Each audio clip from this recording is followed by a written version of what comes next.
En pleno siglo XIX, los españoles se desplazan todavía a la misma velocidad que en la época de los romanos. En 1835, el trayecto de Madrid a Barcelona supone, por ejemplo, una semana de penoso viaje en diligencia. Aunque la Ilustración borbónica ha animado en el siglo XVIII el progreso social y económico, va a ser una máquina, el tren, la que va a revolucionar definitivamente el mundo de las comunicaciones en el XIX. Una revolución solo comparable a la invención de la imprenta. Transformará la percepción del mundo, la cultura y la economía. El ferrocarril será testigo y protagonista del convulso siglo XX, escenario de guerras civiles y de dictaduras. Pero el tren vive hoy, ya en el siglo XXI, una nueva revolución. Nuevas tecnologías rompen las barreras de la velocidad sobre los viejos caminos de hierro.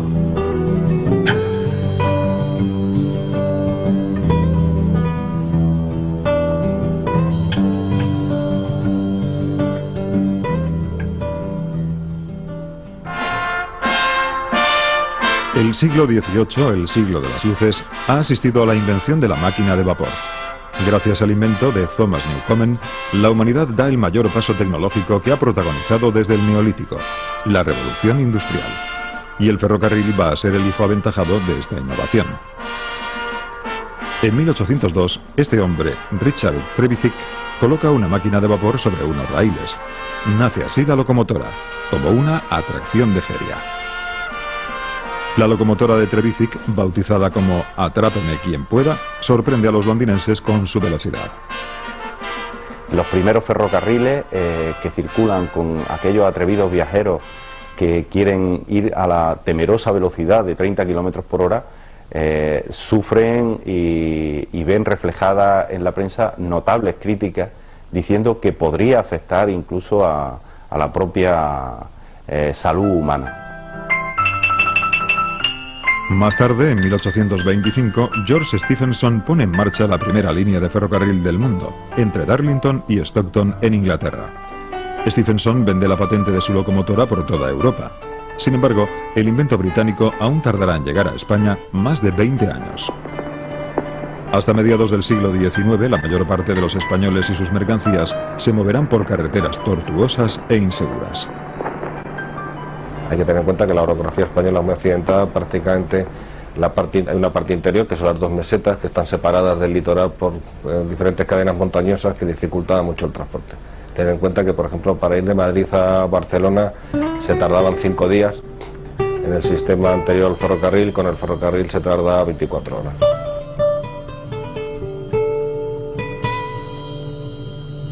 Pronto, algunos industriales exportadores ven en el tren una solución a sus problemas. El primer intento de construir un ferrocarril en España es mérito de José Díaz Imbrecht, un exportador de vinos de Jerez de la Frontera, que planea una línea para transportar sus barricas. Pero su plan, como otros que le siguen, fracasará por falta de apoyo.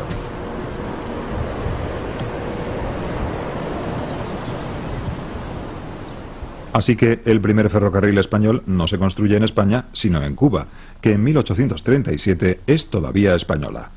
Con un trayecto de 28 kilómetros entre La Habana y Bejucal, arranca la historia del ferrocarril español. Sí, efectivamente, en 1837 se inauguró el primer ferrocarril español, el primer ferrocarril latinoamericano y creo, si no creo recordar mal, el séptimo o el octavo del mundo. Solo 7 años después de que se inaugurase el primer ferrocarril comercial en Inglaterra. La evidencia de que el ferrocarril es un poderoso instrumento de progreso obliga al gobierno español a intervenir. En 1844, 3 ingenieros, Juan y José Supercase y Calixto Santa Cruz, elaboran un famoso informe que fija las condiciones en las que se construirá el ferrocarril en España. Una de sus polémicas decisiones es el ancho de vía de 6 pies castellanos, 1,67 metros, 24 centímetros más que el resto de Europa. El informe Supercase justifica con razones técnicas esta decisión, que aislará ferroviariamente a España de Europa durante décadas. En los primeros momentos en que empiezan a circular locomotoras de vapor por las vías férreas, se asimila directamente la capacidad de la caldera de vapor con la potencia que podía desarrollar. Evidentemente, al tratarse de España, un país muy complicado orográficamente, que necesitaba una mayor potencia en sus locomotoras, se buscaba, por lo tanto, una mayor capacidad en las calderas. Yo creo que el ingeniero Subercaseaux se pasó de listo, porque en aquel momento parece un razonamiento plausible, pero evidentemente era falso y eso nos ha hecho el error ese, ha perjudicado mucho a la economía española. Se decía que no, que la razón de haber hecho el ancho distinto era para evitar invasiones europeas, pero eso es falso. Yo aquí sí que puedo decir que he hecho razonable investigación, he leído los documentos y he visto claramente que eran razones técnicas y no militares las que determinaron el ancho. El informe Subercase establece también que el ferrocarril español es una concesión del Estado a empresas privadas que serán las que tendrán que construirlo. Así, por fin, el 28 de octubre de 1848 se inaugura en Barcelona el primer ferrocarril peninsular. Sus promotores son un conjunto de inversores catalanes encabezados por Miquel Biada. En este caso, Miguel Biada, por ejemplo, pues un indiano, como aquí se llama, presente en la isla de Cuba, pues claro, asiste al nacimiento de lo que es el primer ferrocarril español, que es el de La Habana a Güines, en la isla de Cuba, en la perla del Caribe, y evidentemente, pues cuando regresa a España viene con idea de trasladar ese novedoso medio de transporte a la península y por lo tanto de desarrollarlo aquí. Y cómo no, entre la capital del Principado y su pueblo natal, que es Mataró, ¿no? La vía diseñada por ingenieros ingleses une Barcelona con Mataró. Tiene 28 kilómetros y para llegar hasta Mataró es necesario horadar un túnel de 135 metros en roca viva, la mayor obra de todo el trazado. También se levanta un puente de madera sobre el río Besós. Los raíles de hierro laminado se importan desde Inglaterra. En su viaje inaugural, el tren está compuesto por 25 coches de madera en los que viajan 900 personas. Los coches, muy parecidos a las diligencias, se dividen en 3 clases. La Mataró, una locomotora británica de 2 cilindros, arrastra 130 toneladas a la asombrosa velocidad de 40 kilómetros por hora. La inauguración recreada en esta película de 1948 maravilla a los barceloneses de la época. El Diario de Barcelona publica al día siguiente. En muy pocas, tal vez en ninguna ocasión, hemos asistido a un espectáculo tan sorprendente como nuevo, tan grandioso como interesante, y no debemos pasar por alto una observación notable. Cuando el tren recorre el ferrocarril, huyen espantados los caballos, los bueyes, los rebaños que transitan en los caminos y campos vecinos, como para dar testimonio de la debilidad de sus fuerzas ante el humano poderío. Las aves huyen también, pero el dominio aéreo que ellas recorren, el hombre ha probado inútilmente hasta el día atravesarlo con dirección determinada. ¿Quién puede asegurar si multiplicando esfuerzos no lo conseguirá algún día?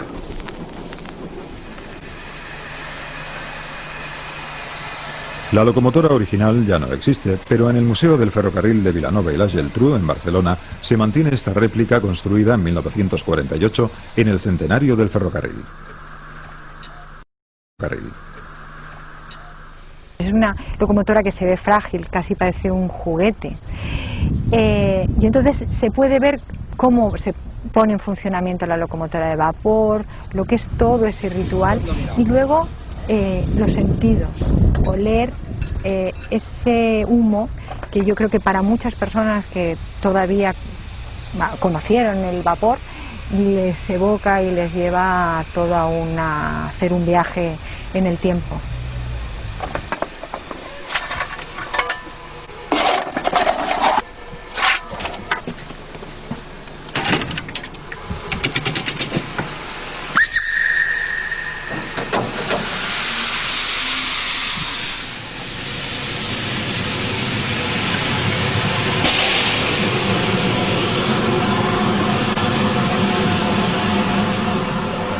Ser maquinista de esta máquina pues es hasta cierto punto un privilegio, es penetrar dentro de la historia y regresar a una manera de mundo y del trabajo de hace 150 años, cuando el ferrocarril estaba al principio y era el instrumento que iba a revolucionar el mundo y hacer la revolución industrial. Cuando el tren de Barcelona a Mataró cumple 3 años, se pone en marcha la segunda línea ferroviaria de España que une Madrid con Aranjuez. Las locomotoras, mayores que las de la línea a Mataró, son máquinas más adaptadas a un trazado de 48 kilómetros con curvas pronunciadas. Su objetivo es comunicar algún día Madrid con el mar. El 9 de febrero de 1851, la reina Isabel II inaugura por todo lo alto el tren a Aranjuez. La corona siempre apareció en un primer plano, no solamente en esta compañía ferroviaria, en el caso del Madrid-Alicante, inaugurándola, etcétera, en el tramo de Aranjuez, o luego en Alicante, sino también apareciendo en algunas compañías con el nombre de la compañía de ferrocarril de Isabel II, o dando a las empresas ferroviarias que se creaban el título de Real Compañía, es decir, para vincular la idea de la corona a la idea de un vehículo de progreso como el ferrocarril. Hoy día el trayecto Madrid-Aranjuez es recorrido por un tren turístico, el Tren de la Fresa. Desde hace 20 años recrea el ambiente de aquel tiempo de pioneros. Evidentemente estos empresarios tenían que tener una combinación de lo que es capacidad empresarial y económica, y también un cierto grado de aventura, en el sentido de que era un nuevo negocio, un negocio diferente y que conllevaba sus riesgos.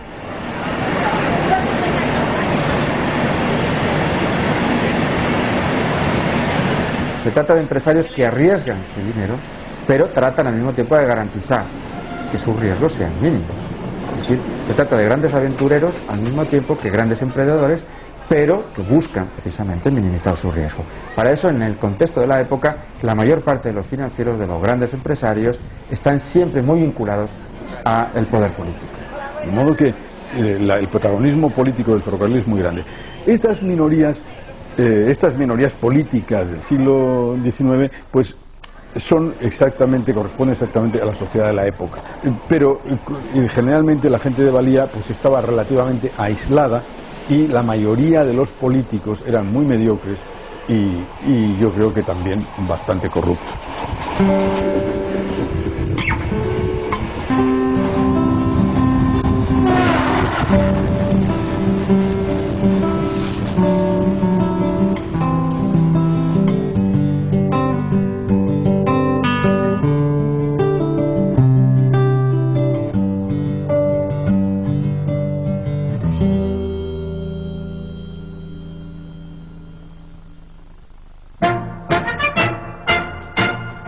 El tercer ferrocarril español será el Valencia a Játiva, que contará con uno de los puentes de madera más largos de la historia.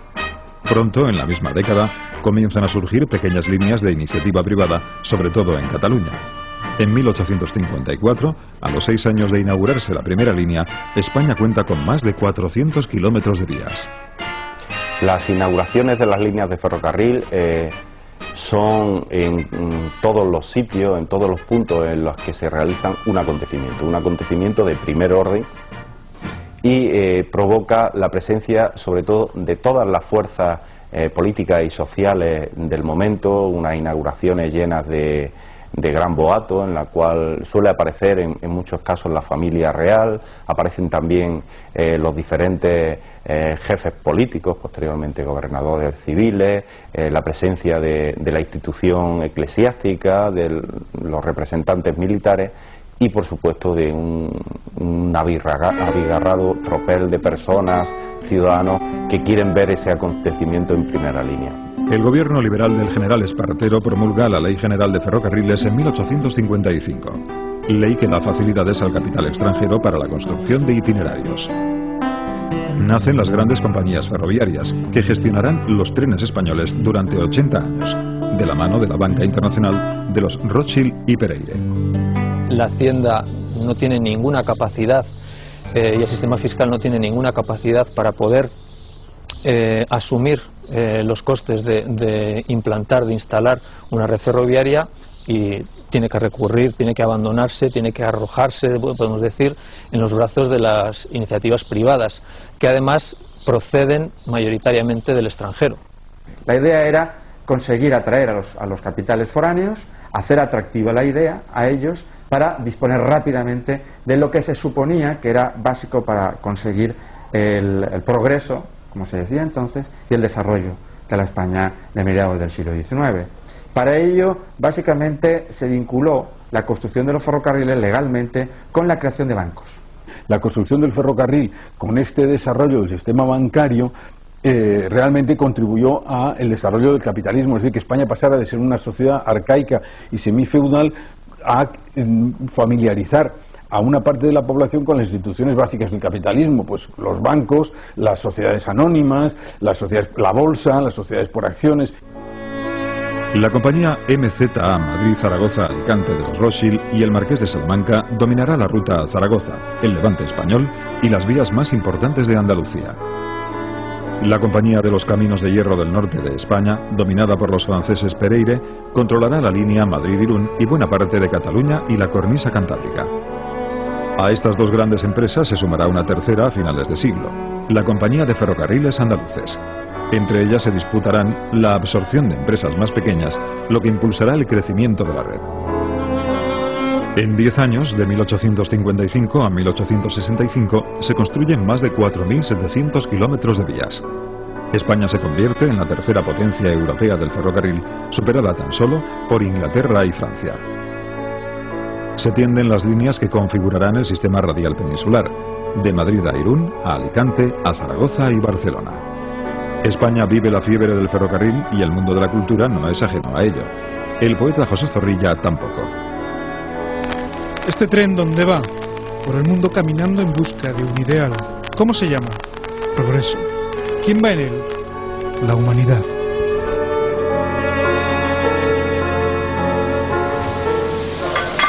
Cenicero limpio. Vale. Un optimismo que, sin embargo, no compartían otros autores como el novelista José Pereda. Caminos de hierro, vapores, aventuras de loco, calaveradas de gente levantisca que tiene poco que perder y quiere probar fortuna con caudales de incautos. Una de las revoluciones más importantes que se han hecho desde luego en los últimos 200 años es la aparición del ferrocarril. Es decir, es una revolución en cuanto al sistema de vida de las personas, porque el 95% de las personas hace 150 años nacían y morían en el lugar, en el mismo lugar. No tenían ninguna posibilidad de desplazarse si no era pues con medios animales o caminando, lo cual pues hacía muy complejo que la mayoría de las personas se desplazaran y conocieran otras formas de vivir y otras formas de hacer.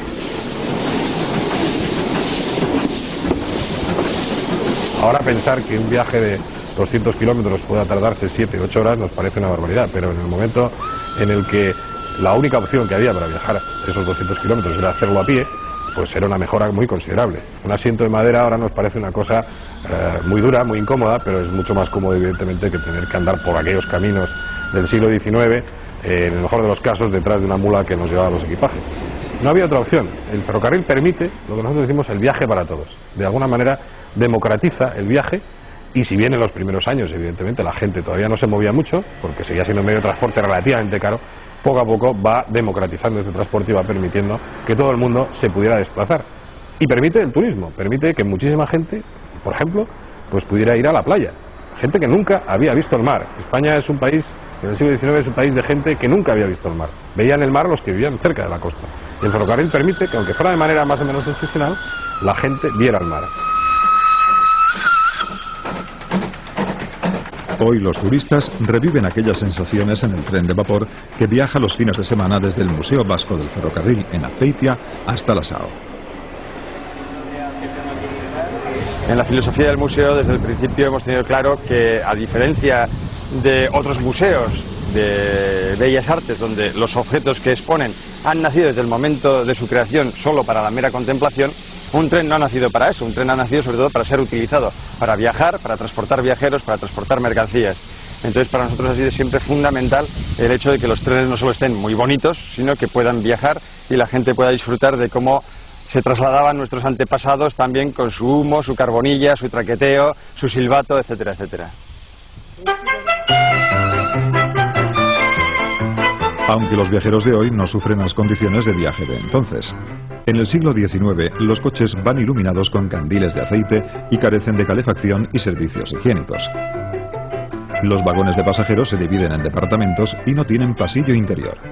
El revisor se desplaza de uno a otro por el estribo exterior con el tren en marcha, lo que provocará no pocos accidentes. Sin embargo, las ventajas son más que los inconvenientes.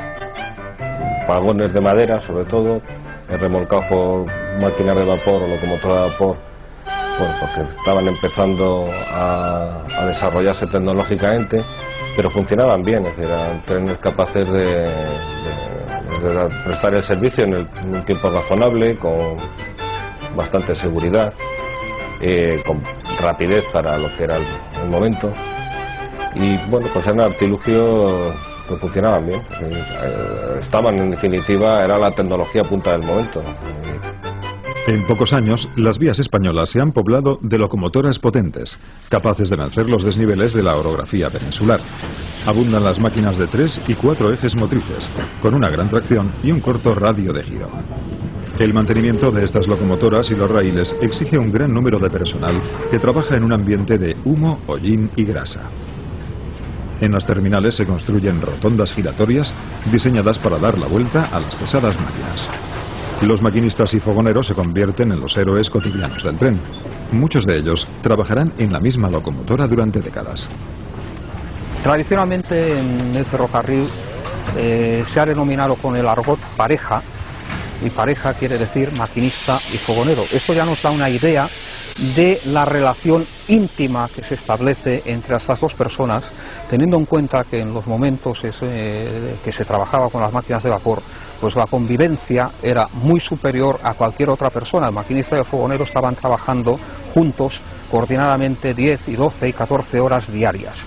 Por lo tanto, era una relación no ya profesional, sino tanto de afecto ya humana, en que la compenetración iba más allá de los conocimientos profesionales, ya iba en la compenetración humana. Os podría decir que prácticamente el maquinista y el fogonero profesionalmente vivían juntos, dormían juntos, comían juntos.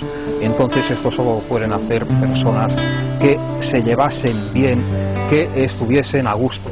El maquinista tiene a su cargo la conducción, lo otro y todo lo que tenía, y la formación profesional de su fogonero. O sea que también era el maquinista el que era el verdadero monitor de su fogonero. Se daba el caso, decía, fulano de tal, muy bueno, anduvo de fogonero 4 años con fulano de tal. No mucho más de 4 años, porque el que era bueno a los 4 o 5 años, a lo sumo ya salía autorizado y ya conducía. Pero hacer un tren de mercancías con una locomotora de estas era un trabajo realmente penoso por varias circunstancias, sobre todo en los túneles. La cantidad de gases que entraba a la cabina podía elevar la temperatura de la cabina a temperaturas de 60 y 70 grados y hacer el aire irrespirable. Entonces esto llevaba respirar el aire fresco que pasaba por debajo de la máquina y un riesgo evidente de asfixia, y de hecho pues se registraron en su momento varios accidentes de este tipo. De todas maneras, trabajo en la locomotora a vapor es que no tiene horas, y eran normales jornadas de 12, 14 y 20 horas encima de la máquina hasta llegar con el tren a su destino. Entonces esto significaba pues que en la máquina no solo se conducía el tren, sino que además se tenía que vivir, se tenía que comer. Veremos que algunas máquinas llevan por aquí pequeños dispositivos que servían para calentar la comida o hacer la comida, porque la gente trabajaba en las máquinas, compraba comida, se la hacía y se la comía en la máquina mientras el tren iba en marcha, porque no tenía ninguna posibilidad de restaurar en ningún otro tipo. Pues en estas, la mitad en la que estamos actualmente, de pena, porque esto hacía un calor que no se podía parar en ellas. En las otras que eran más abiertas el tren, de verdad, bueno, prueba de ello, ahí la máquina poníamos en el forrado el cocido, hacíamos el cocido, o hacíamos café. Bueno, el café es fácil, porque verdad, en un rubinete, como la máquina tiene una parte que es agua y vapor, pues claro, tiramos y hacíamos café express. Pero calor, muchísimo. El maquinista que tenía una buena máquina que respondía, que consumía poco, que tenía más economías de carbón, más economías de aceite, pues ganaba, que no tenía averías, hacía más kilometraje y con ello obtenía más beneficios. Vivía de la máquina y para la máquina, porque donde sacaba el dinero era de eso. El que tenía todos los días averías, pues la máquina estaba apartada y el pobre no hacía ningún servicio. Como se cobraban primas por kilometraje y por ahorro de combustible y ahorro de lubricantes, pues entonces de lo que se vivía era de la máquina. Y luego primero era el trabajo y después aquellos compromisos sociales.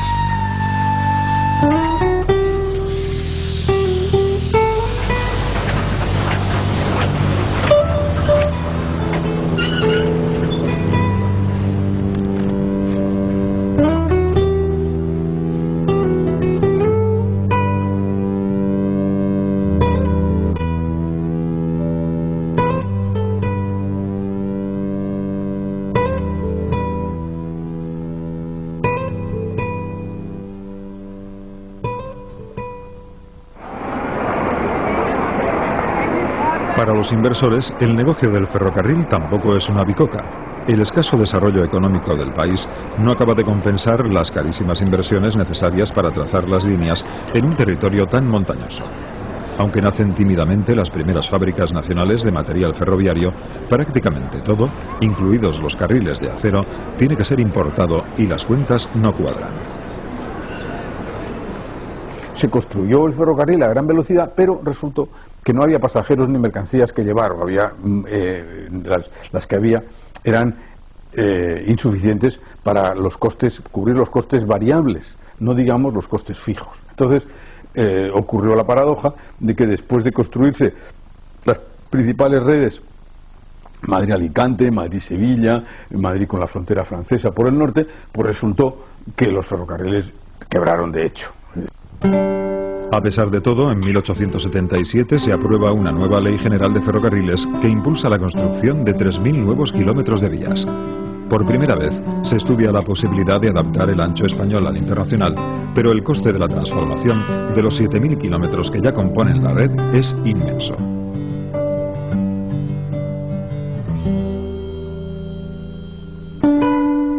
La ley de 1877 autoriza, además, a tender vías con un ancho menor al metro 67 centímetros. En regiones montañosas, donde es necesario construir numerosos túneles y puentes, un ancho menor de vía abarata mucho los costes. Nacen así los ferrocarriles de vía estrecha, que se van a multiplicar sobre todo en la cornisa cantábrica hasta alcanzar los 1.300 kilómetros de red. En Asturias y País Vasco proliferan los trenes mineros e industriales.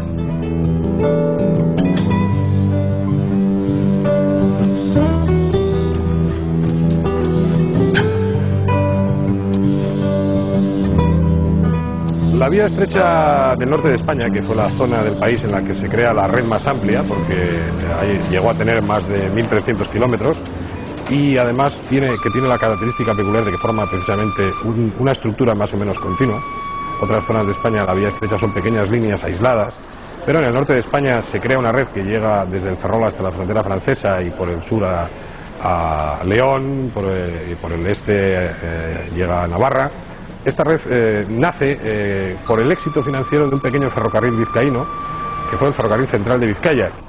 Por lo general, la vía estrecha se puede ceñir mucho más al terreno, admite curvas más cerradas, con lo cual pues se evitaban muchas obras complejas, a base, siempre eso sí, de trazados más sinuosos, que a la larga, al contrario, pues dificultaban el desarrollo de mejores velocidades. Pero en su momento fue una forma económica de construir una red viaria muy importante. Y hay que pensar que quizás si no hubiera sido por esta red de vía estrecha, en muchas zonas de España que pudieron desarrollarse en mayor o menor medida gracias a la llegada de estos ferrocarriles, nunca hubieran podido hacerlo de ninguna manera. En el Museo del Ferrocarril de Asturias conservan algunas de las joyas de vía estrecha de la época.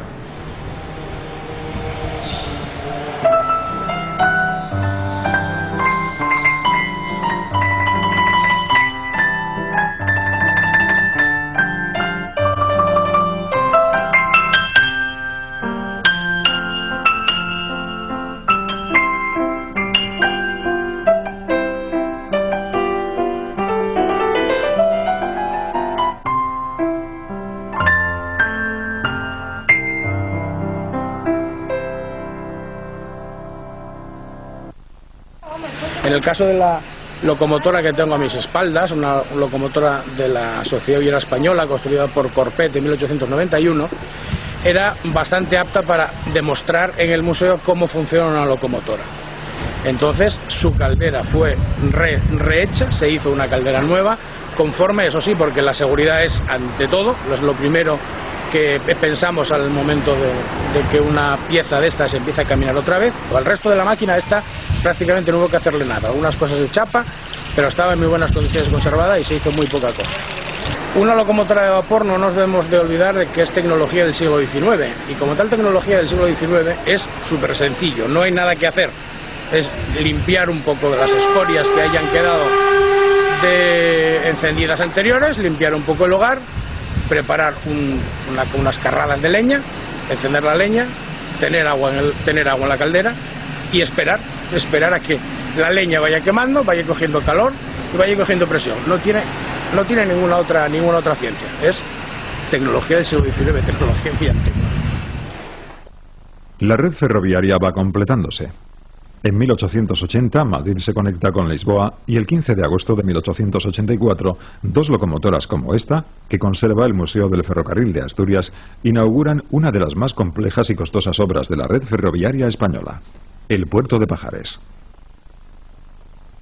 La construcción de los 49 kilómetros y los 69 túneles ha sido una obra faraónica que ha llevado 4 años y costado numerosas vidas.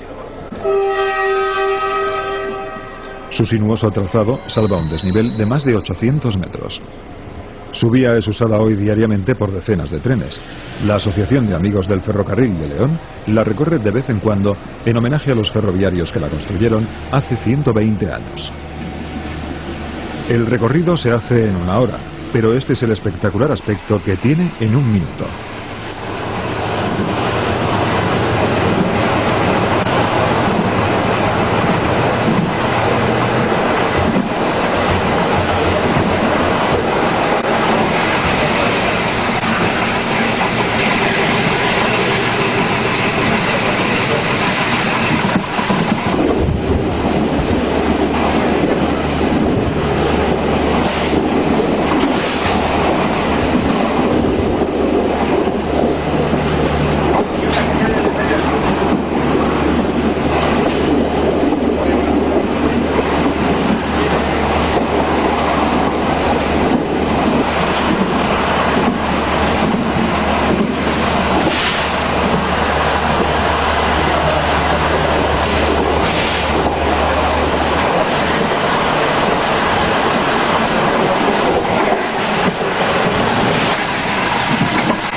En 1900, con el cambio de siglo, la red de ferrocarriles españoles suma ya unos 13.000 kilómetros, de los cuales unos 2.000 son de vía estrecha.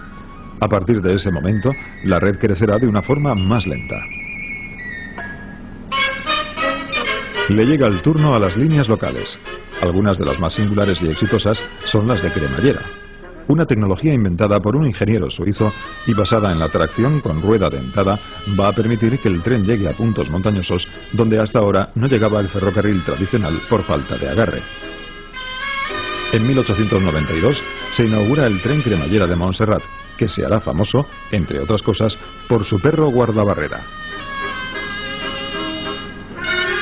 Este tren de montaña estará en circulación durante 65 años, hasta su cierre en 1957.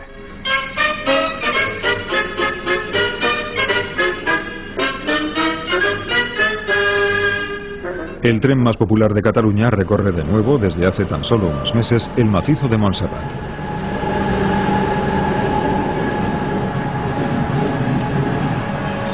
Moderno e impecable, sube hasta el santuario catalán en 15 minutos y enlaza con otra forma de ferrocarril, el funicular.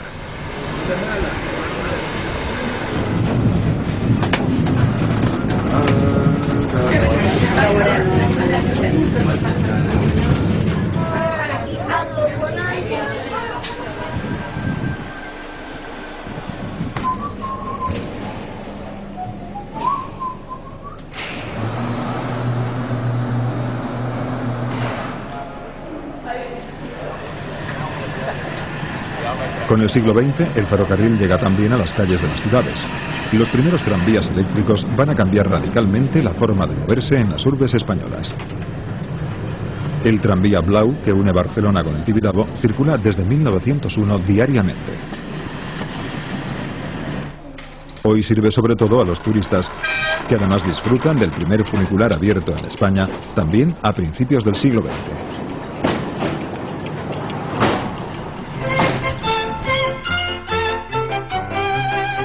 Durante décadas, el tranvía resuelve el transporte dentro de las ciudades, acabando con la insalubre presencia de los excrementos de los caballos en las calles.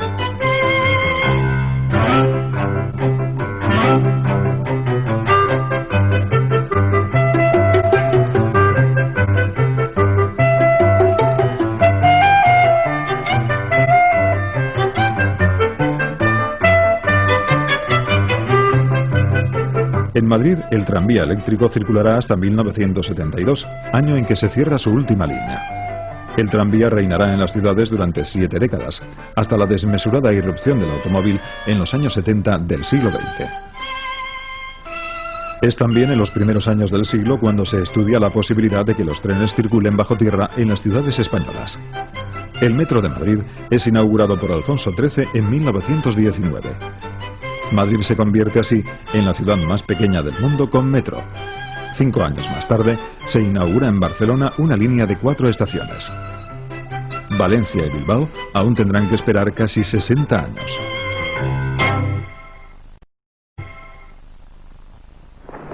Con el cambio de siglo y la red ferroviaria principal consolidada, las grandes compañías compiten por acaparar el público, prestigio y capital.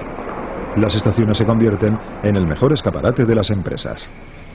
Lujosos vestíbulos y espectaculares marquesinas van a marcar todo un género arquitectónico en el que se aplican las últimas tecnologías de estructuras. Los diseños y materiales son importados de Francia e Inglaterra. Las máquinas de vapor exigen grandes cubiertas elevadas para disipar humaredas y hollines. Son auténticos templos del progreso. Efectivamente, la estación en el siglo XIX tiene la misma importancia que la catedral gótica en la Edad Media. Es el símbolo del progreso en las ciudades. Aquella ciudad que tenía ferrocarril, a la que llegaba el ferrocarril, inmediatamente después construía su gran estación. Hablamos de la parte ingenieril, entonces es cuando nos tienen que llamar la atención las grandes cubiertas metálicas, los grandes hangares, que son pues verdaderos monumentos a la ingeniería, a la ligereza, a la diafanidad, ¿entiendes? Porque allí es donde tenían que albergar ya las grandes locomotoras, los grandes servicios. Y ahí también hubo como una competencia, ¿quién podía hacer un hangar con mayor luz, con mayor profundidad, con mayor altura, con mayor ligereza? En ese sentido, a través de esas estructuras metálicas, también podemos ver la evolución que estaba habiendo en la arquitectura del hierro. La estación de Delicias, de 1880, que hoy alberga el Museo del Ferrocarril de Madrid, las estaciones de Valladolid, Atocha, Sevilla o Valencia, son los máximos exponentes de esta arquitectura ferroviaria. Con el siglo XX los diseños se irán adaptando al gusto más regionalista.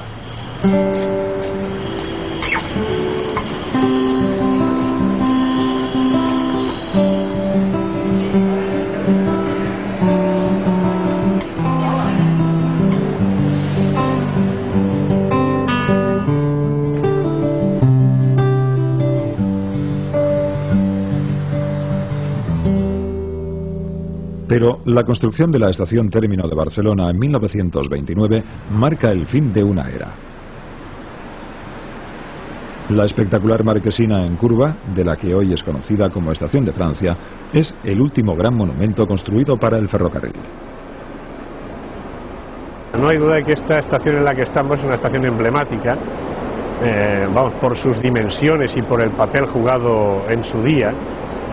Pero ya dijéramos que adquiere esta gran dimensión en esa última fase, es decir, cuando ya es la estación central de una empresa tremendamente consolidada, como es el caso de MZA en el año 29, que es cuando esta estación tiene lugar. Es una fórmula que funcionó muy bien mientras hubo tracción a vapor. En el momento de que no existió esa tracción a vapor, pues el uso de esas grandes marquesinas ya no tenía tanto sentido.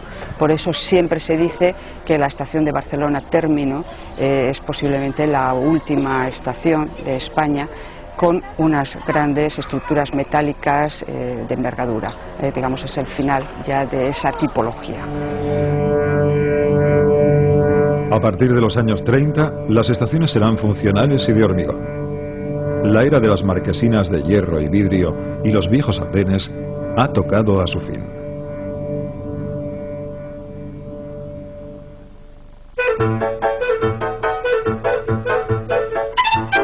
La primera década del siglo XX marca el cénit de las grandes compañías privadas del ferrocarril en España.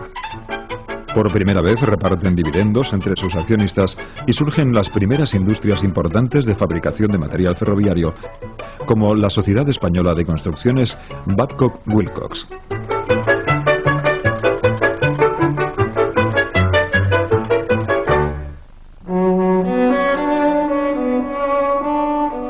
Pero el desarrollo sostenido del ferrocarril va a topar con su primer gran revés económico. En 1914 estalla en Europa la Primera Guerra Mundial y los ferrocarriles españoles se van a convertir en una víctima más del conflicto. Todo el mundo habla del problema ferroviario.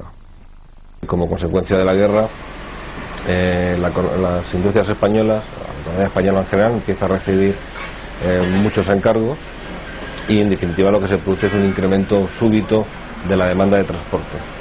Y el ferrocarril en un momento determinado, en los días, se colapsa. Se le empieza a criticar que no ha renovado sus equipos, de que no se ha modernizado, etc.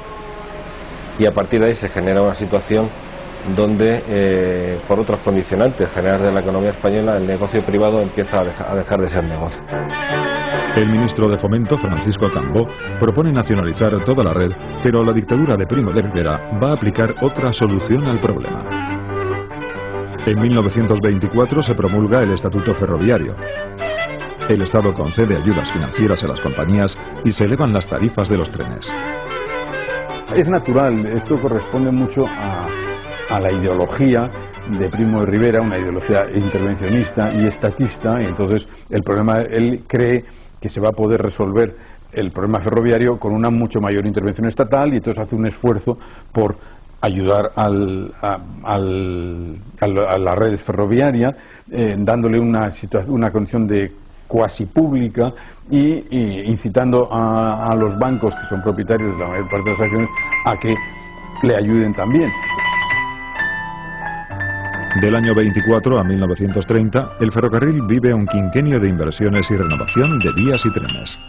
Los coches de viajeros comienzan a gozar de los primeros servicios higiénicos y restaurantes, gracias a los cuales se consiguen acortar las paradas en las estaciones y, por tanto, reducir el tiempo de los viajes. Estas mejoras introducen también el lujo en el ferrocarril.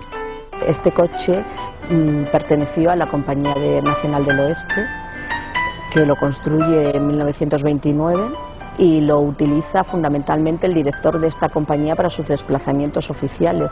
Entonces, como veis, es un coche que está dividido en varios departamentos. El salón, que normalmente utilizaban para trabajo, aunque nosotros lo tenemos un poco decorado como normalmente funcionaría a la hora de una comida. Tienen un pequeño aseo que está dotado incluso de ducha, y después el dormitorio del director de la compañía y otros dos departamentos con camas líteras.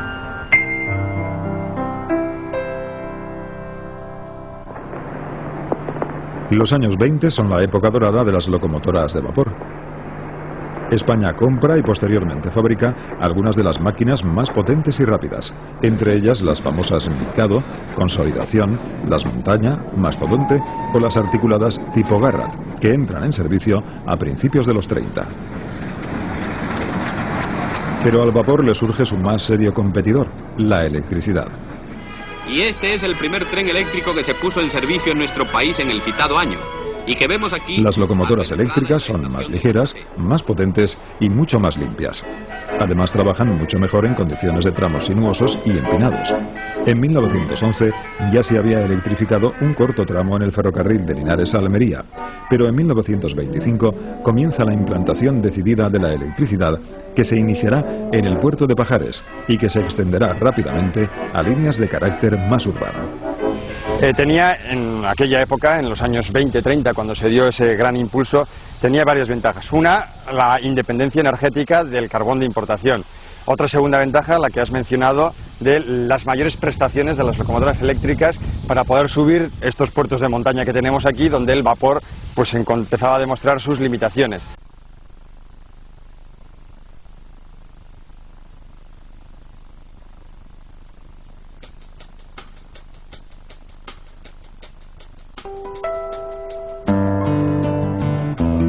Es el momento de las locomotoras de las series 6000, 6100 y posteriormente las 7000, 7100, 7400 y 7500, las Cocodrilo.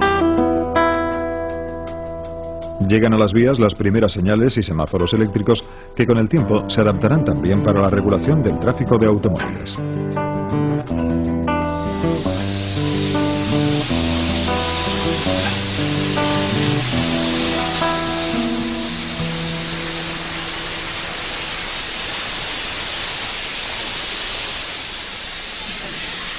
En 1928 nace la primera empresa pública, la Compañía Nacional de los Ferrocarriles del Oeste de España, que aglutina a un conjunto de pequeñas empresas en crisis. El tren en España goza de una relativa buena salud cuando está a punto de comenzar la década de los 30. La mayor empresa de España en 1920 es la Compañía Norte. Si no recuerdo mal, Norte tenía a comienzos de los años 20 56.000 trabajadores. No hay ninguna otra empresa en España, en ese contexto, que tenga ese número de trabajadores. Tampoco encontramos una compañía o una empresa que simultáneamente esté en 27 ciudades, que esté unida por una red de teléfonos y de telegrafía en tiempo real y que pueda ser utilizada por el movimiento obrero para acordar un movimiento de huelga, un movimiento de paro, un movimiento de reivindicación en cualquier sentido. El crack financiero del 29, que condicionará la política económica de la inminente república, no le sienta bien al ferrocarril. El tren español entra en una profunda crisis de la que va a tardar 30 años en recuperarse. Podríamos decir que las compañías ferroviarias no ven con buenos ojos la llegada de la república, no solamente por problemas o por cuestiones de tipo ideológico, que también, sino sobre todo por lo que supone de cambio en la política económica. Las compañías de alguna manera ya perciben que el negocio ferroviario deja de funcionar y van a poner en marcha una estrategia que consiste básicamente en salvaguardar los intereses de los accionistas y de los obligacionistas. Las empresas no son capaces de remontar situaciones de déficit y en los albores de la Guerra Civil Española y del consiguiente cambio de régimen que se produjo, realmente lo que hay que pensar es que el ferrocarril se encontraba ya en una situación de clara crisis que debería desembocar indudablemente en la intervención del Estado, ya fuera de una manera o de otra. El tren no volverá a levantar cabeza. Cuando en 1936 estalla la Guerra Civil, las compañías de ferrocarril pierden el control sobre la red. El tren se convierte en un poderoso instrumento estratégico en los frentes. Durante la contienda, el ferrocarril es el principal medio de transporte de tropas y logística militar en ambos bandos.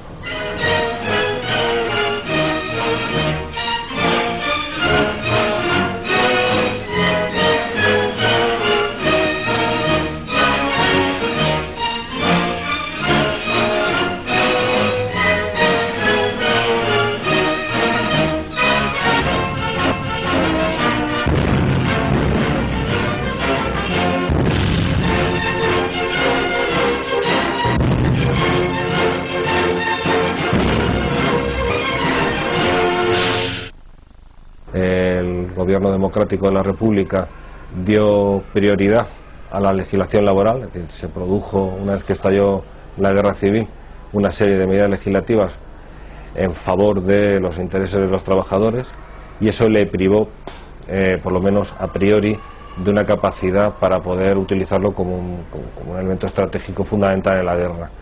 En el bando sublevado ocurrió lo contrario, es decir, Franco desde el primer momento concibió el ferrocarril como un elemento estratégico fundamental para llevar a cabo toda su estrategia militar, lo militarizó y a partir de ahí, bueno, pues parece ser que cumplió un papel mucho más óptimo, mucho más beneficioso para su estrategia militar que en el bando republicano.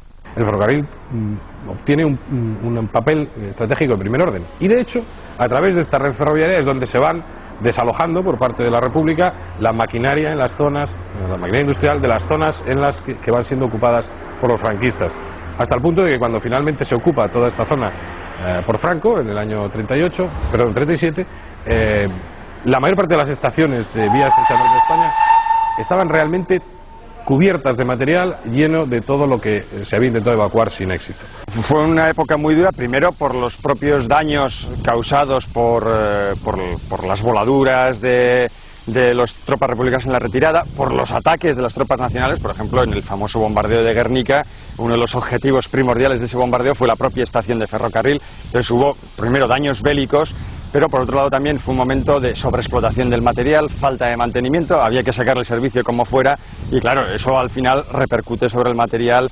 y quedó el ferrocarril pues bastante, se puede decir que maltrecho.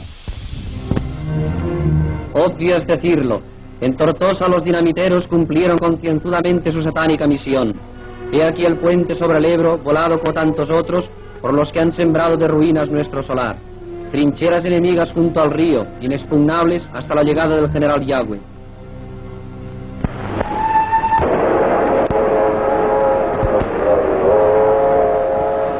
Al terminar la guerra civil, el ferrocarril pasará definitivamente a manos del Estado.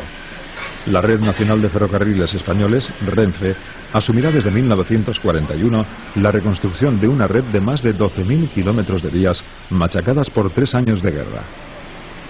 Nos encontramos con una red ferroviaria muy deteriorada, que ha sufrido importantes destrucciones, tanto en la infraestructura como en el material, como consecuencia de la guerra, con unas compañías que están desorganizadas, lógicamente, y que se tienen que comenzar a organizar, y sobre todo en un conjunto, en un contexto de la economía española profundamente deteriorada, es decir, donde el negocio como tal es prácticamente inviable.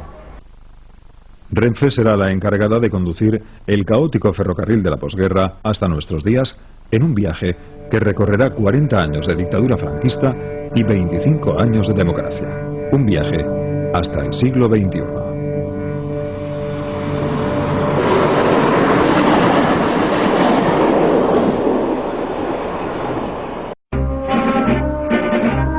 En el día de hoy, cautivo y desarmado el ejército rojo, han alcanzado las tropas nacionales sus últimos objetivos militares. La guerra ha terminado. Burgos, 1 de abril de 1939, año de la victoria. El generalísimo Franco. Durante los 3 años que ha durado la sangrienta guerra civil, ambos bandos han empleado todos los medios a su alcance. El ferrocarril ha sido uno de los más explotados. A la aguda crisis financiera que sufrían las empresas ferroviarias antes de que estallara el conflicto, la guerra suma así el deterioro y destrucción de puentes y maquinaria. En 1940 el tren se sume en el más absoluto caos y las compañías ferroviarias en la ruina total.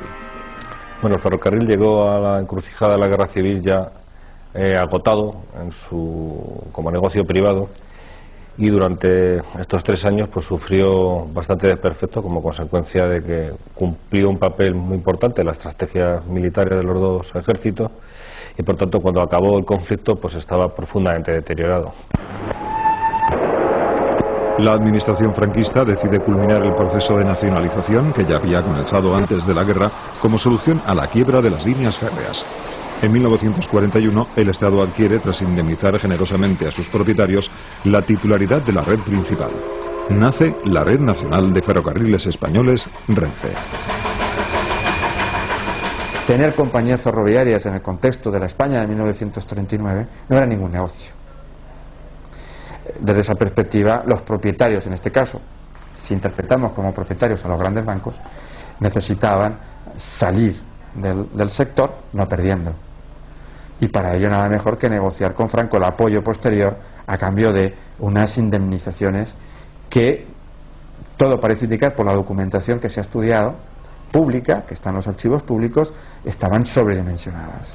Y entonces, en cuanto se hace una revisión, a los historiadores nos salta la sospecha. ¿Por qué se ha hecho una revisión al alza de lo que se acordó pagar en 1941 con respecto a lo que después se pagó en 1943?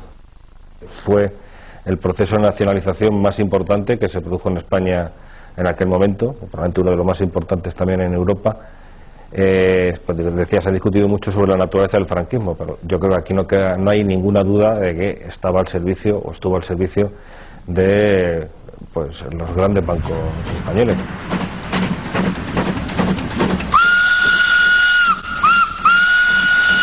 Desde el principio, la recién creada Renfe tiene dos objetivos: la reconstrucción de la red y la reordenación de la caótica organización de los trenes españoles. Nada de esto va a ser fácil. España es, en los años 40, un país desgarrado socialmente y con una economía basada en la subsistencia familiar. Los grandes centros industriales han desaparecido tras 3 años de guerra. No hay trasiego de mercancías. Además, Renfe se encuentra con un total caos ferroviario. Sobre los más de 12.000 kilómetros de vías gobernadas por 30 tipos de señales diferentes, se mueven unos 200 modelos de locomotoras regidas por unos 20 reglamentos distintos. Y cuando en 1941 este material llega a Renfe, Renfe lo tiene que volver a numerar, más que nada para tomar conciencia de qué es lo que tiene y de qué en condiciones se encuentra. Sobre esto hay un álbum muy significativo, que es el álbum de material motor, por ejemplo, hasta 1947, que edita la propia Renfe, en el que aparecen todo ese material motor, locomotoras, tanto de vapor, la mayoría vapor por supuesto, pero también algunas eléctricas y diésel, que han llegado a la red. El problema fue que la coyuntura era crítica. Estamos hablando de los años de la Segunda Guerra Mundial, donde España se quedó totalmente aislada de la tecnología exterior, y por tanto fueron unos años donde lo que se produjo fue una regresión. El servicio ofrecido por el ferrocarril se redujo, empeoró notoriamente, y los medios con los que se contaban también eran bastante deficientes. Para los ferroviarios, la posguerra también se convierte en una dura prueba. A las precarias condiciones de trabajo se suma el enrarecido ambiente político. Con otro problema fundamental también, enorme y gravísimo, que fue el problema de las purgas del personal. No solo por lo que supuso para las redes, quedarse en algunos casos sin el 60 o el 70% del personal cualificado, que fue inmediatamente persona por persona investigado, y aquel que no tenía adhesión al régimen, pues fue evidentemente separado de la empresa, sino también por el drama personal que supuso para muchas personas y para muchas familias. El mal estado de las vías y las máquinas provoca frecuentes accidentes. En uno de ellos, en el túnel 20 de Torre del Bierzo, mueren más de 200 personas en una brutal colisión entre dos trenes. Este accidente, como otros, será silenciado por el régimen. De hecho, en algunas ocasiones, se acusa a los maquinistas de sabotaje antes que reconocer el pésimo estado de la red. Me asomo al otro lado y veo un tren en la misma vía. Y digo, que vamos sobre un tren, Mejías. Y ¿qué va? ¿Qué esto que lo? Me cago en la leche, le dije así, se joda. Y le eché el freno y yo me tiré. ¡Pumba! Y le pongo al otro tren. Y menos mal que la máquina era la Renfe y la otra era una de Soria, una 400 de estas, que pesaría pues a lo mejor 100 toneladas menos que la que llevamos nosotros. Otra era la Renfe, que pesaba 180 toneladas. Me dio el golpe a la otra, los montos, y claro, y los soldados de seguida vinieron a por nosotros. Yo en el suelo, callado, hasta que oigo uno que dice, soy teniente coronel, con la pistola en la mano, alto ahí. Se detuvieron, y entonces yo subí a la máquina, ¿qué para la maquinista? El hombre no hablaba, no sé qué le pasó, que no. Digo, pues no, nada, que estaba el disco cerrado. El factor de, sí, pero como siempre. Sí, es una época donde se produce una gran cantidad de accidentes. Hay que tener en cuenta también que las condiciones de trabajo de los ferroviarios eran realmente extremas, eran muy complicadas. Ahí hubo un gran esfuerzo por parte no solamente de los trabajadores, sino también de los directivos por mantener un servicio pues unas condiciones deplorables. El transporte era muy pesado, como los carbones eran muy malos, el trabajo era enorme de los fogoneros, de los maquinistas y de todo el personal que había. Luego el material estaba bastante abandonado porque no había vagones ni había nada de eso, y también se calentaban mucho los vagones por falta de tiempo para repararlos y eso, y fueron años muy duros. Entonces el maquinista, por la cuenta que le tenía, era el tutor de su máquina, cuidaba de ella, cuidaba de que se hicieran las reparaciones y cuidaba de que su máquina estuviese siempre a punto para circular, para poder trabajar y poder cobrar. Dos locomotoras del Rápido de Gijón, sorprendidas por la tormenta, quedaron aquí aprisionadas. Hasta unos días después no fue posible rescatarlas.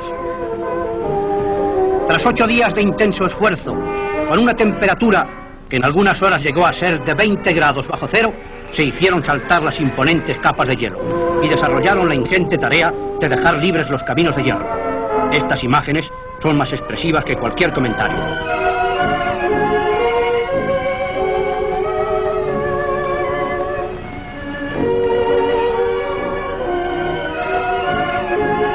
Las máquinas en mal estado, y claro, y entonces era cuando la dictadura, y acá ya se ha dicho, porque yo podía hablar, la verdad, porque había estado en zona nacional, como digo, pero otros no, venga, este abajo, otra mano, lo peor que había, era un trabajo durísimo. Duro y mal pagado. Pero gracias a los economatos de la compañía y muchas veces al extraperlo, los trabajadores de Renfe se convierten en la envidia de los otros obreros. Todo el mundo dice que en casa del ferroviario el hambre llama a la puerta, pero nunca entra. Ese dicho no es de antes, no es de los años 40. Ese dicho es de toda la vida, porque en el ferrocarril los sueldos han sido muy bajos siempre, muy bajos. Yo me acuerdo cuando los peones de Vía y Obras ganaban 5 pesetas y 37 céntimos diarios. Antes en el año 35, 36, pues no pasaban hambre, pero desde luego no salían de patatas, ¿eh? No, eso es verdad. Cuando se ha mejorado en la Renfe ha sido cuando ya se unificaron los sueldos, mucho después de constituirse la Renfe, mucho después. Cuando ya hubo movimientos obreros y se exigió que los salarios fueran un poquito más altos. Eso fue cuando mejoró bastante, porque el ferroviario sí, era el dicho ese, por la puerta de los ferroviarios pasa el hambre, pero no entra dentro. Pero el estómago te hacía cosquillas, ¿eh? Eso es así. Entonces pues hay multitud de historias de explicar de la época del extraperlo.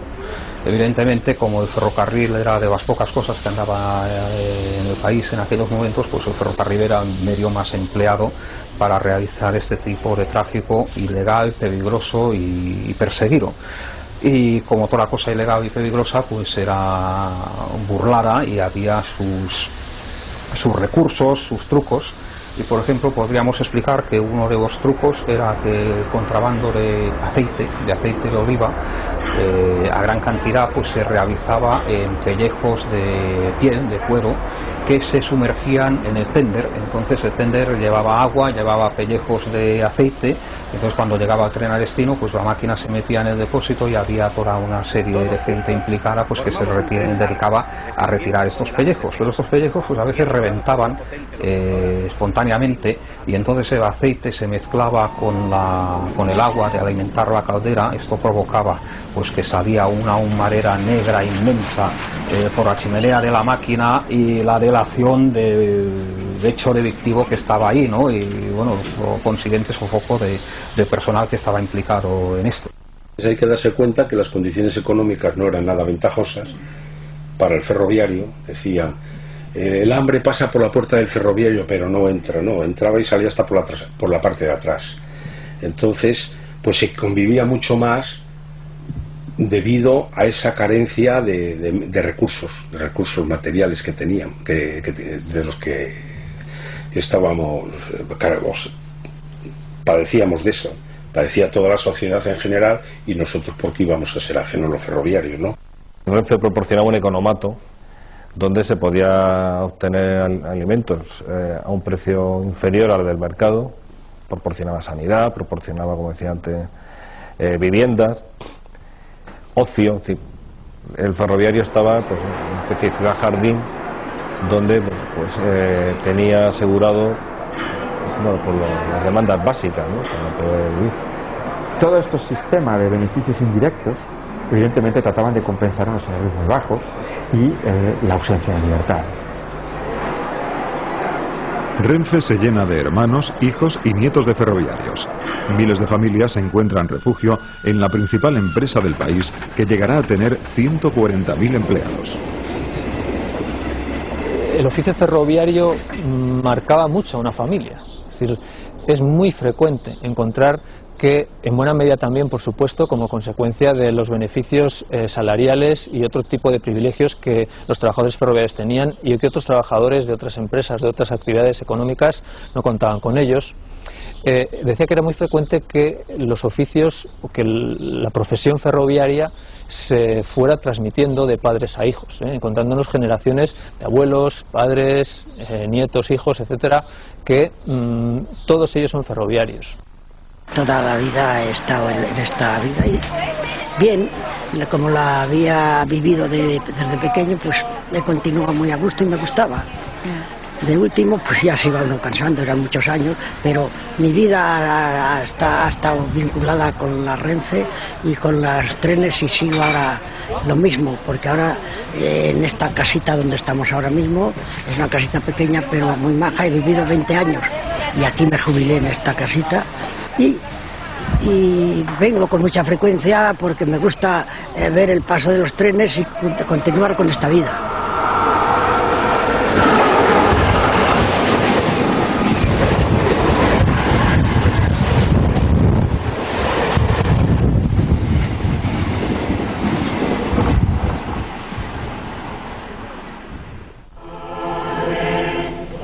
La Santa Misa, bajo el palio de este cielo sin par, en pleno campo y ante la obra reconstruida, durante todo el viaje, a excepción de las horas de las comidas, se hace fácil el diálogo y se acorta el tiempo en amena conversación ante unas cañas de cerveza.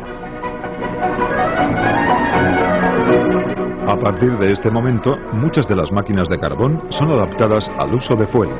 El carbón, más sucio, insalubre y caro, comienza su definitivo declive. Sin embargo, la década de los 50 termina con problemas para Renfe.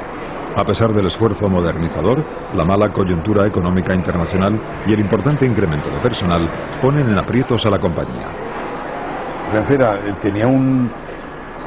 era un monstruo de ineficiencia, probablemente de corrupción, sin duda de bajísima productividad, pero era muy característico, un producto yo creo muy característico del régimen de Franco. Todas estas cosas lo caracterizaban: sobreempleo, bajísima productividad y estatismo, y sin duda pues era uno de los fuentes de poder de ministros y delegados del gobierno en Renfe. Todo esto es indudable. La crisis económica provoca a principios de los 60 un parón en las inversiones de Renfe. En 1962, el Banco Mundial aconseja al gobierno español que concentre las inversiones en la red existente y abandone el proyecto de nuevas líneas. Otro de los adelantos introducidos en esta línea es el del nuevo tendido con traviesas de hormigón. Para ello es preciso desmontar primero la vía vieja. Estas recomendaciones se recogen en un plan decenal de modernización. Esta operación se efectúa mecánicamente, sirviéndose de los mismos... Se renuevan 7.500 kilómetros de vías que databan de principios de siglo.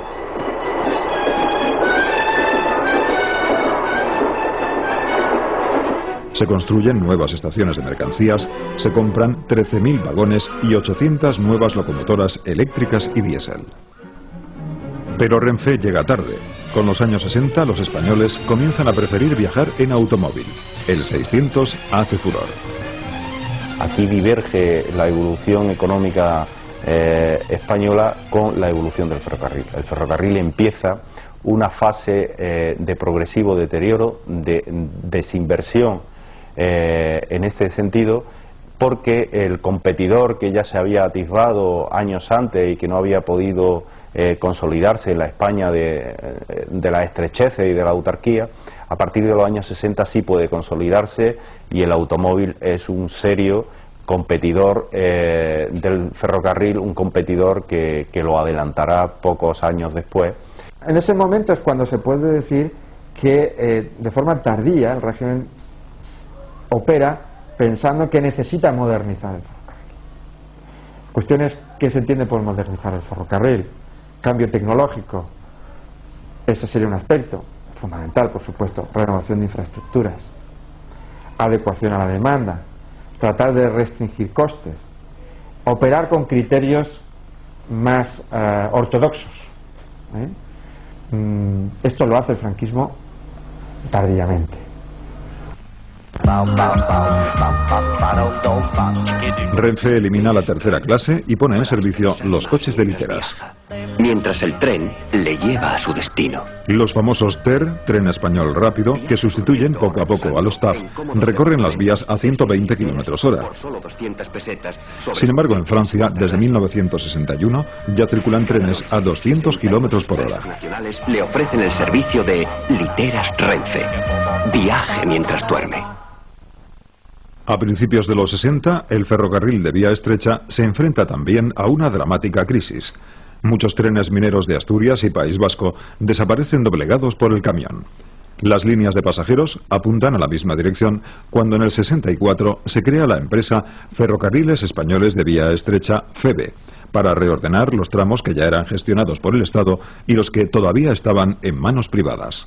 Curiosamente, en el año 41, en 1941, toda la red de vía ancha española, que eran casi todo compañías privadas, pasa a una entidad estatal que es Renfe.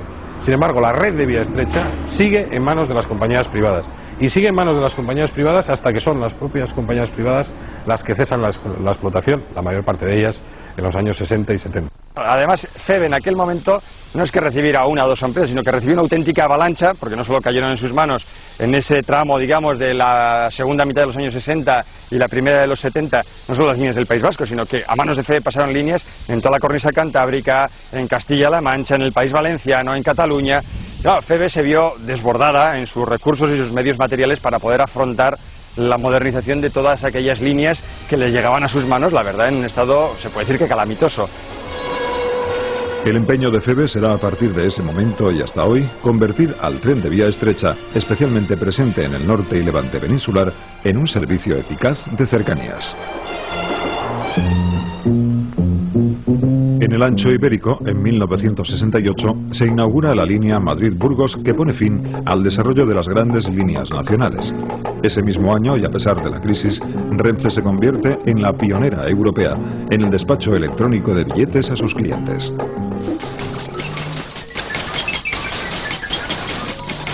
La aplicación de la electrónica, el novísimo sistema del proceso de datos. El tren, que une todas las poblaciones importantes, vuelve su mirada hacia el interior de las ciudades que crecen a golpe de desarrollismo.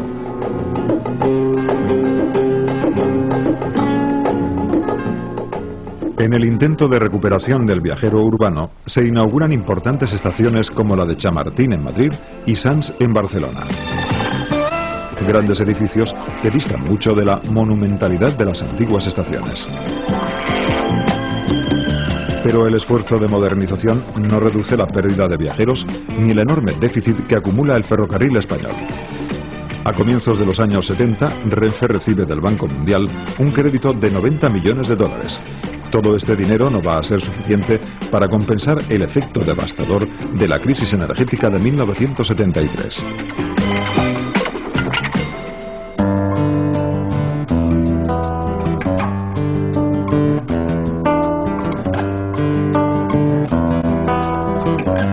Con el fin de luchar contra los precios del petróleo, se impulsa de nuevo la electrificación. España se convierte en uno de los países europeos con más kilómetros electrificados, prácticamente la mitad de su red. Por primera vez en Europa, una compañía adquiere locomotoras japonesas.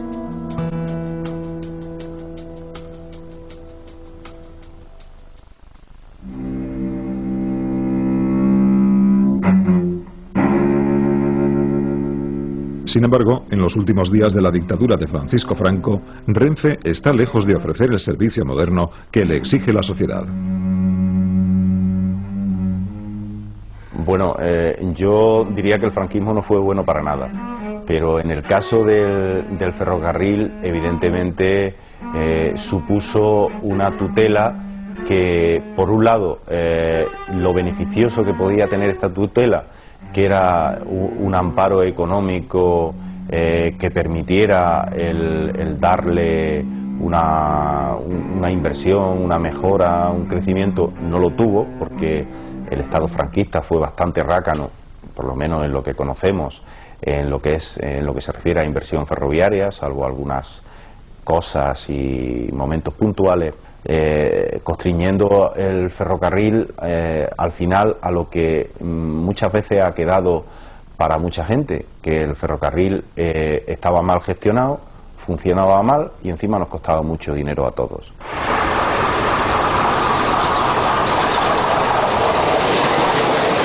En 1975 pasa a la historia del ferrocarril como el año en que queda fuera de servicio la última locomotora de vapor.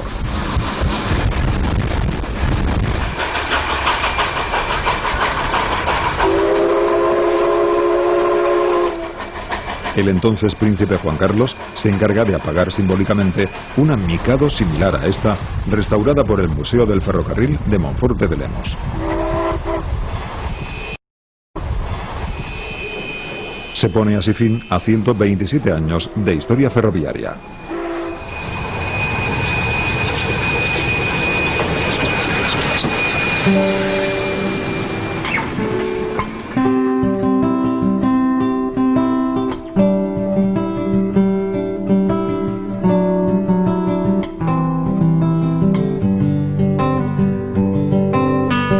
La Mikado, apagada por el que hoy es rey, descansa en el espectacular Museo Ferroviario de Vilanova y la Geltrú. Este es un museo muy representativo de la historia del ferrocarril en nuestro país, porque en este depósito, que es un antiguo depósito de locomotoras de vapor de la ciudad de Vilanova, se custodia, se conserva una de las colecciones de vapor más interesantes, más completas de Europa. Colección, cuando decimos colección, no por número de locomotoras, que también son 25 ejemplares únicos, sino porque hacen todo un recorrido por la historia del ferrocarril, desde la réplica, es la réplica de la primera locomotora, la Mataró, que funcionó entre Barcelona y Mataró, hasta la última, que se apagó simbólicamente en el año 75 por el entonces príncipe Juan Carlos.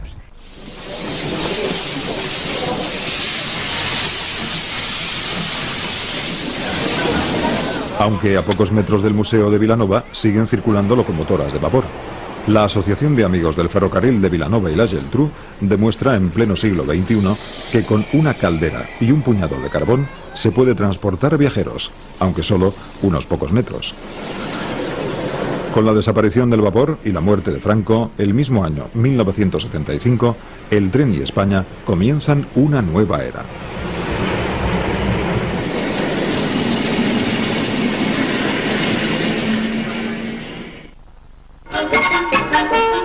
Pese a la fabricación de millones de automóviles, de las nuevas autopistas y al espectacular crecimiento de los medios aéreos, el tren sigue siendo un elemento imprescindible para la economía. Con el fin de la dictadura, la incipiente democracia española adopta un nuevo sistema de financiación para Renfe, el contrato-programa con el Ministerio de Transportes.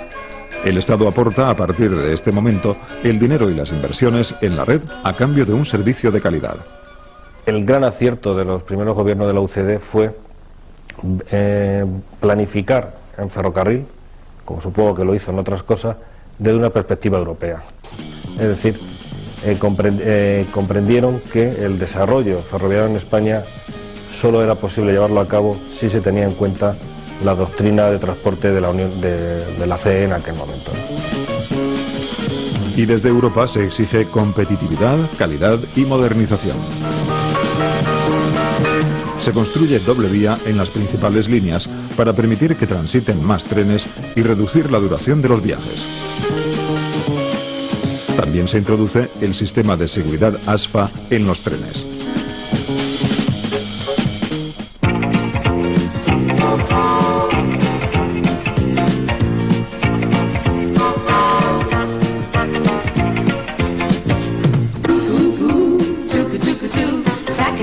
billetes en día azul. Gu, gu, gu, chucu, chucu, chu, saque sus billetes en día azul. Viaje en días azules con un tren de descuentos.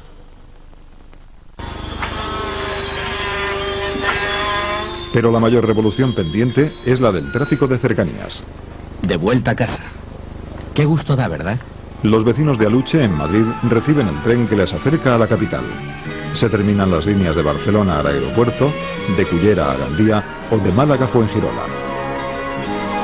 Llegan los populares automotores 592 y 593, más conocidos como camellos. La publicidad de la época ya propone recuperar el ferrocarril como medio para combatir los atascos.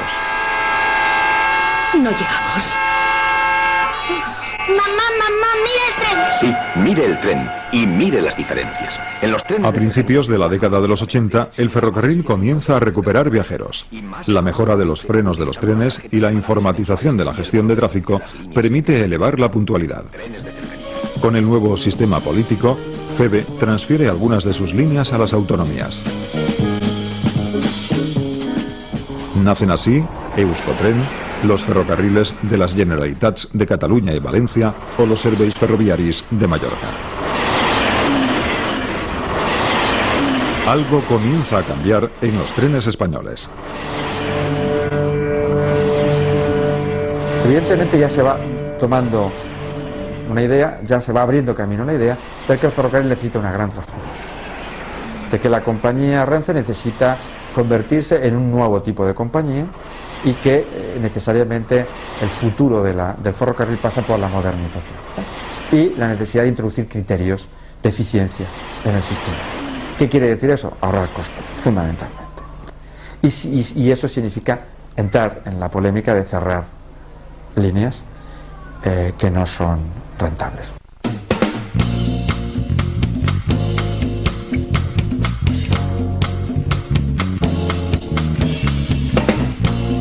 En 1980, Renfe alcanza un déficit de 160.000 millones de pesetas.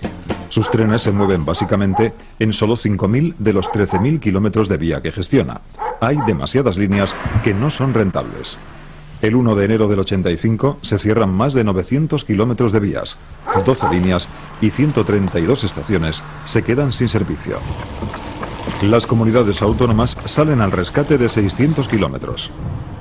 Muchas de aquellas líneas son hoy vías verdes utilizadas para un turismo ecológico.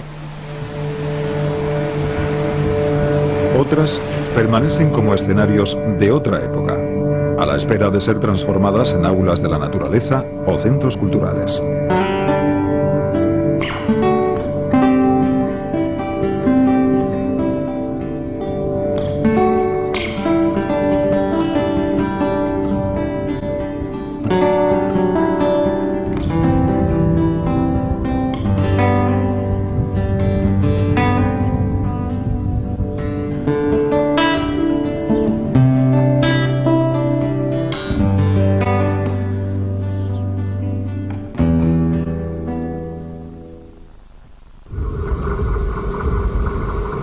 En 1986, el Plan de Transportes Ferroviarios redefine el futuro del tren.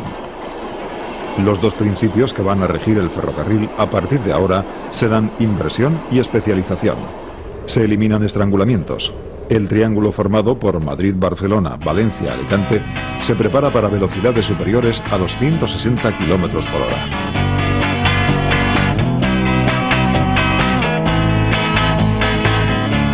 El tren se especializa en las áreas de negocio en las que puede competir con la carretera y el avión. El ferrocarril apuesta por las cercanías, los servicios rápidos Intercity y el transporte de grandes masas de mercancías.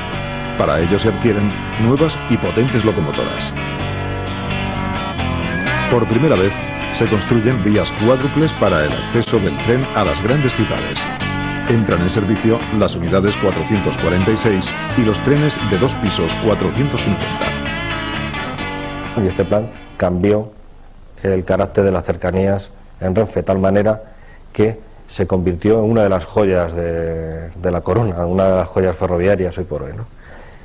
Hay una sorpresa cuando en la década de los 80 del siglo XX se empieza una renovación tecnológica que nos permite hablar de no solo que el ferrocarril no ha muerto, sino que ha nacido un nuevo ferrocarril que seguramente será el referente del transporte moderno en el siglo XXI. A partir de 1990 se recogen los beneficios de las inversiones realizadas en los 80 y las incluidas en un plan general de infraestructuras. Las comunidades autónomas y ayuntamientos también apuestan por el ferrocarril. En 1995, Bilbao inaugura su modernísimo metro.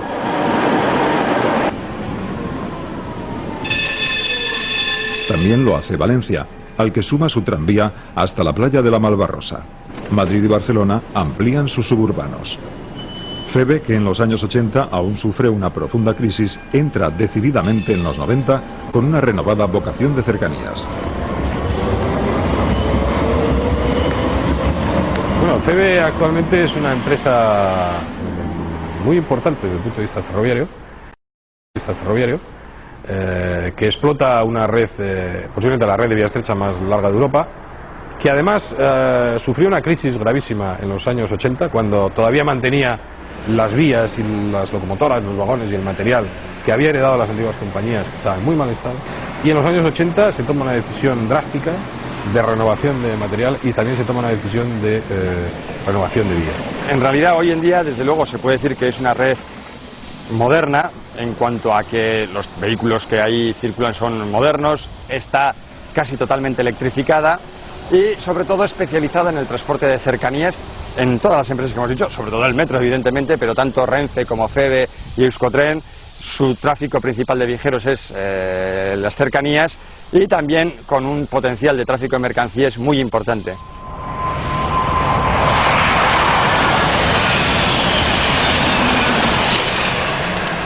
Pero la otra gran revolución del ferrocarril, la revolución en marcha, no se va a dar ni en la vía estrecha ni en el ancho Renfe.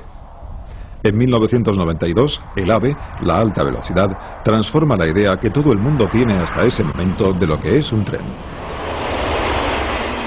La llegada del AVE a Andalucía es cierto que primero supone un hito, y es un hito que, contemplado en perspectiva histórica, debe ser analizado positivamente, porque todo lo que es innovación y renovación es especialmente aplaudible y valorable.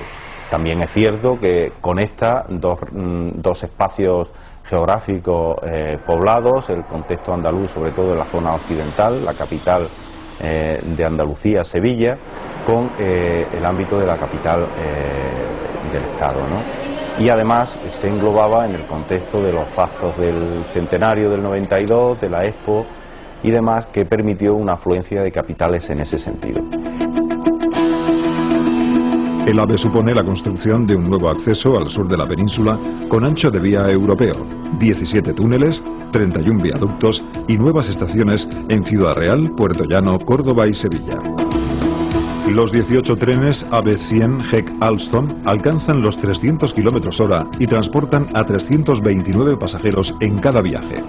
Cada tren posee un sistema de conducción automática que convierte al conductor en un supervisor de las órdenes que recibe a través de un sistema denominado LZB, que vigila constantemente la velocidad y potencia del tren con el fin de garantizar su absoluta seguridad. Desde su inauguración en 1992 ha movido a 50 millones de pasajeros. Su explotación comercial es claramente rentable. En 2002 obtuvo 42 millones de euros de beneficios.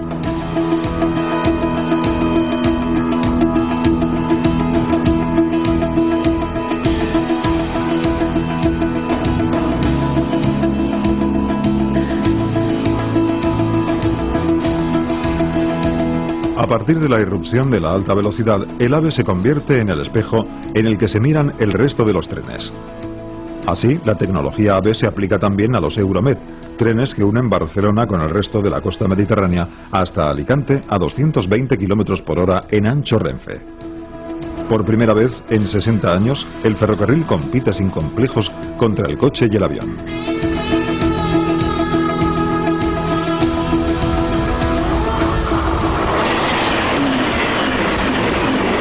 Pero lo que sin duda sí puede contribuir a echar algo de luz a este debate es el hecho precisamente del enorme éxito de este tipo de productos, del producto Euromed o del producto Altaria o Alaris, ¿no?, que establecen corredores de gran intensidad horaria y mueven una enorme cantidad de población, y que el índice de ocupación va por encima del 85-90%.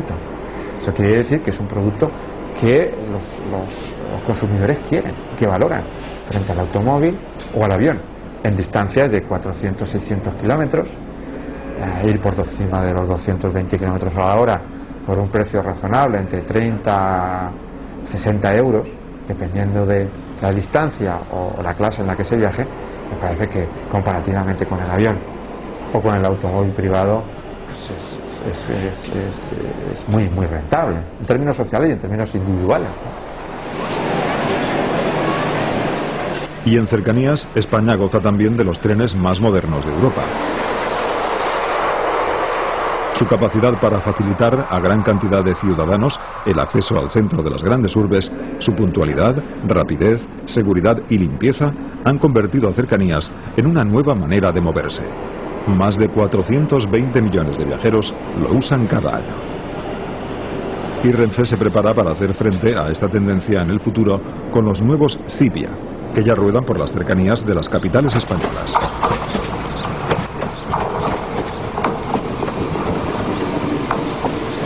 En este momento el ferrocarril está más vivo que nunca, hay proyectos importantísimos, el crecimiento de los viajeros en los últimos años en el ferrocarril, tanto en las cercanías como en alta velocidad, ha sido absolutamente impresionante y ha hecho que se vertebren las ciudades de forma totalmente diferente. Es decir, los núcleos de cercanías o las poblaciones de las cercanías han sido favorecidas por una red de cercanías importantísima.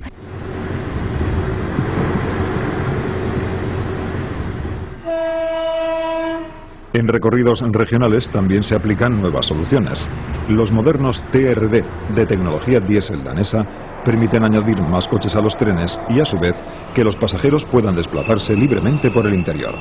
Su carrocería de aluminio les hace más ligeros, ahorradores y rápidos.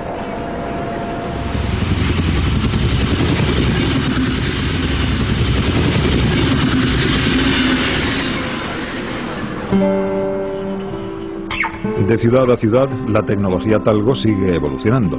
Los Talgo que circulan en la línea AVE pertenecen a la llamada sexta generación y unen Madrid con Cádiz, Huelva y Málaga. Desde 1993, el Talgo 200 realiza también trayectos diurnos, como los Intercities Madrid-Alicante y Madrid-Murcia. Son trenes de 220 plazas con sistema pendular para mayor aceleración en las curvas. Todos los Talgo disponen de servicio de restaurante en el asiento en preferente, audio, vídeo, climatización, bar y cafetería. Pueden circular a 200 kilómetros por hora.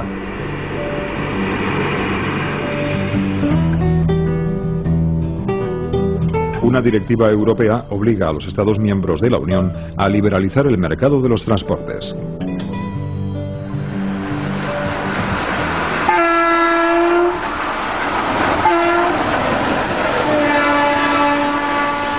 Desde 1996 circulan los primeros trenes de mercancías gestionados conjuntamente por Renfe y otras compañías privadas. Dos unidades de negocio, cargas y transporte combinado, apuestan por satisfacer a nuevos clientes con servicios adaptados a sus mercancías. El ferrocarril ha de ser competitivo si desea sobrevivir. Que es un medio de comunicación rápido, muy seguro, ecológicamente mucho menos costoso que otros medios de comunicación, que posibilita también desde el punto de vista de los desplazamientos de mercancías volúmenes que en la carretera sería imposible.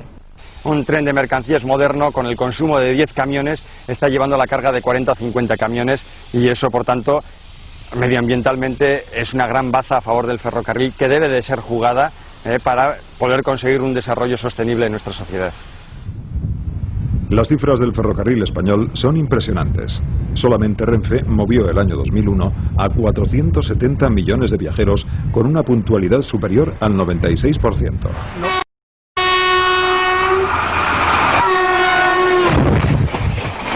En el caso del AVE, del 99,8%.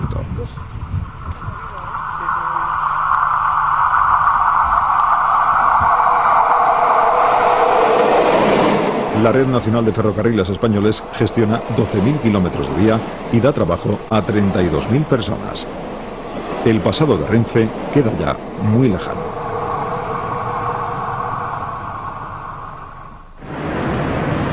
La llegada de la alta velocidad ha traído la recuperación de la estación de Atocha, que a punto estuvo de ser demolida en los años 60. Al igual que a finales del siglo XIX, las viejas estaciones han recuperado con el nuevo ferrocarril su tono vital. Otra vez son centros sobre los que pivota la vida social y cultural de las ciudades.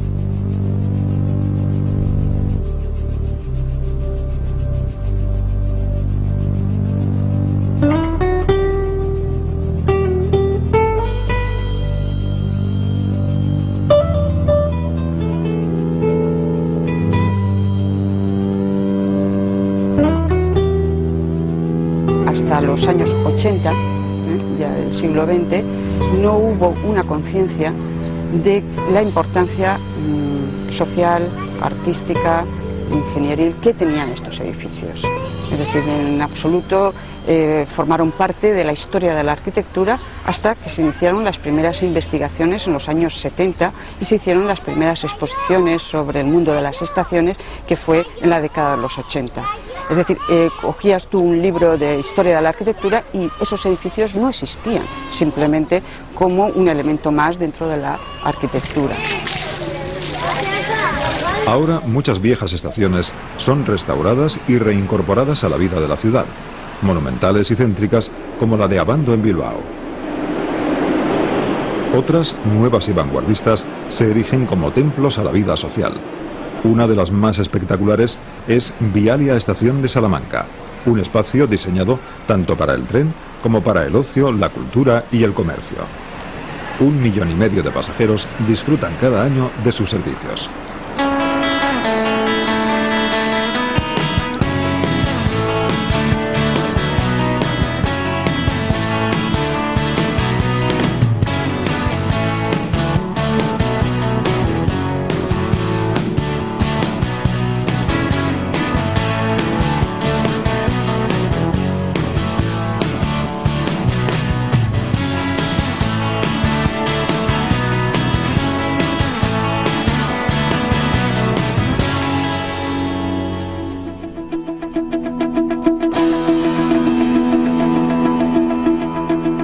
Pero la gran frontera del ferrocarril español está aún por cruzarse, la extensión de la alta velocidad a todas las capitales de provincia. El AVE de Madrid a Lleida, que llegará pronto a Barcelona, es el primer paso de un cambio radical en la red ferroviaria.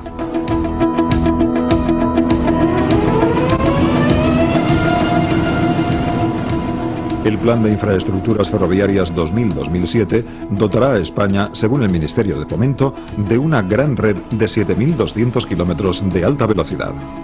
El objetivo es que todas las capitales queden a menos de 4 horas de Madrid y ninguna provincia esté a más de 6 horas y media de Barcelona. Los trenes Siemens IC350, una versión mejorada de los que ya circulan por Alemania, unirán la capital y la ciudad condal. Circularán a 350 km por hora, conectando ambas ciudades en 2 horas y media. El nuevo AVE, fabricado casi totalmente en España, no lleva cabezas tractoras.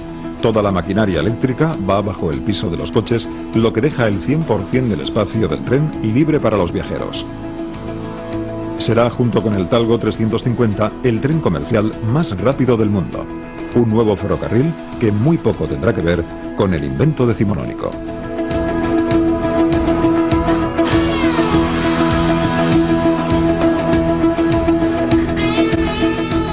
Y estamos convencidos de que este viaje por la historia, que comienza con la época del vapor en 1848, tiene un futuro absolutamente largo, amplio, y que va a permitir pues eso, que las personas sigamos trasladándonos, sigamos ampliando los horizontes, conociendo otras cosas a través de un modo de transporte, le digo, que es ecológico, cómodo, seguro y que permite que vivamos mucho mejor. El tren lleva más de siglo y medio recorriendo la geografía española. Sobre sus vías se han debatido crisis económicas, guerras civiles, guerras mundiales, dictaduras y democracias. Sobre los caminos de hierro se han separado las familias y se han encontrado los amantes. Se ha ido a la mili o a la vendimia, se ha dormido, se ha cantado y se ha llorado. Y el ferrocarril va a seguir siendo, con toda seguridad, escenario y protagonista de esos momentos, pero a velocidad de vértigo.